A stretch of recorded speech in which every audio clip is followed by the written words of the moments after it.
Assalamualaikum warahmatullahi wabarakatuh. Saya di sini Muhammad Iksan Kasbudin dari Informatika 13. Saya di sini akan membahas tentang manajemen konflik dalam organisasi. Dalam manajemen konflik organisasi, di sini saya akan membahas ada 4 pembahasan. Yang pertama adalah hakikat konflik dalam organisasi. Yang kedua, bentuk-bentuk konflik organisasi. Yang ketiga, pendekatan-pendekatan untuk menangani konflik organisasi. Yang terakhir adalah hubungan konflik organisasi dengan kinerja. Pembahasan pertama adalah hakikat konflik dalam organisasi.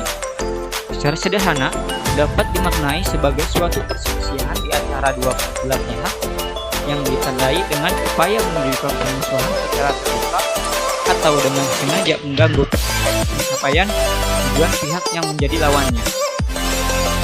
Menurut Jennifer, George, dan Jonas, konflik dalam organisasi adalah suatu tantangan kepentingan sendiri yang muncul manakala perilaku seseorang atau kelompok orang yang ditujukan untuk memerangi orang lain atau kelompok orang lain. Konflik dapat terjadi dari konflik potensial ke konflik aktual.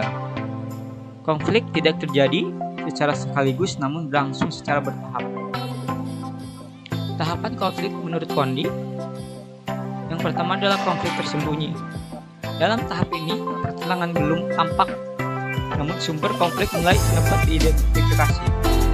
Yang kedua adalah konflik dipersepsikan, sehingga individu atau kelompok mula merasakan adanya pertentangan di antara dua pihak. Yang ketiga adalah konflik yang mulai dirasakan. Pihak-pihak yang mengalami pertentangan mulai merasakan dampak dari konflik, khususnya konflik yang bersifat negatif. Konflik yang ditunjukkan secara terang-terangan. Salah satu pihak yang berkonflik mulai merespon pihak lainnya yang dipersepsi menghambat pencapaian tujuan. Yang kelima, akibat konflik. Penyelesaian konflik dapat berupa sesuatu yang positif atau negatif, tergantung pada penanganan konflik tersebut oleh pihak yang mengalami konflik. Dalam manajemen konflik akan menjadi fungsional yang terjadi bisa disikapi dengan tepat dengan menganggap konflik adalah sumber kekuatan dan kesuksesan, bukan suatu masalah yang harus dipermasalahkan dan dibuat sulit. Konflik juga akan menjadi fungsional bila di antara kedua pihak yang berselisih saling menyemangati untuk saling memperbaiki kesalahan masing-masing. Dimensi konflik.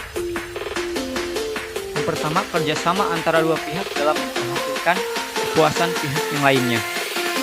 Hal ini dicirikan dengan di mana pihak yang satu mencoba memperhatikan kepuasan pihak yang lainnya, atau pihak yang satu mencoba untuk membuat senang pihak yang menjadi lawannya. Bisa juga di antara keduanya saling memperhatikan dan bekerja sama. Lalu, dimensi kesombongan, di mana salah satu pihak hanya menginginkan kelompok atau dirinya sendiri. Apa yang dapat dilakukan untuk mengurangi konflik? Yang pertama, berdiskusi dengan menggunakan fakta yang mendasar. Mengembangkan banyak alternatif untuk menggairahkan suasana diskusi. Yang ketiga, mengurangi ketegangan saat diskusi dengan diselingi humor. Yang keempat, diutamakan struktur kekuasaan yang seimbang. Pembahasan yang kedua adalah bentuk-bentuk konflik organisasi. Ada 4 bentuk konflik organisasi. Yang pertama, konflik tujuan. Perbedaan antara tujuan individu, kelompok, atau antar organisasi. Yang kedua, konflik peranan. Terjadi apabila seseorang atau kelompok memiliki lebih dari satu peran. Yang ketiga, konflik nilai. Terjadi apabila seseorang atau kelompok melakukan aktivitas yang tidak sesuai dengan nilai yang dianut. Yang terakhir, konflik kebijakan. Kebijakan organisasi dalam mengelola organisasi. Pembahasan ketiga, pendekatan-pendekatan untuk menangani konflik organisasi. Di sini ada 5 pendekatan untuk menangani konflik organisasi. Yang pertama, berkompetisi. Kedua pihak saling kedua pihak saling untuk menjadi yang terbaik dan berkompetisi secara sehat. Yang kedua, berkolaborasi. Pihak yang sedang berkonflik saling bergabung dengan dilandasi keinginan saling memperhatikan kepuasan kedua pihak sehingga konflik dapat diperkecil. Yang ketiga, menghindar.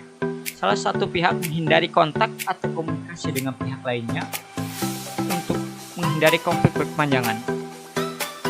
Yang keempat, mengakomodasi, memberi kesempatan pada salah satu pihak untuk mendapatkan keinginannya.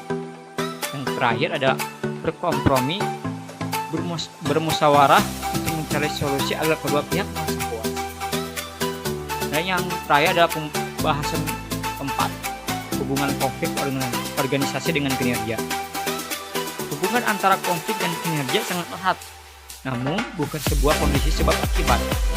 Konflik organisasi dapat menyebabkan tingkat kinerja seseorang meningkat atau menurun. Tidak semua personel yang memiliki kinerja baik bebas konflik. Terima kasih. Mohon maaf apabila ada kesalahan.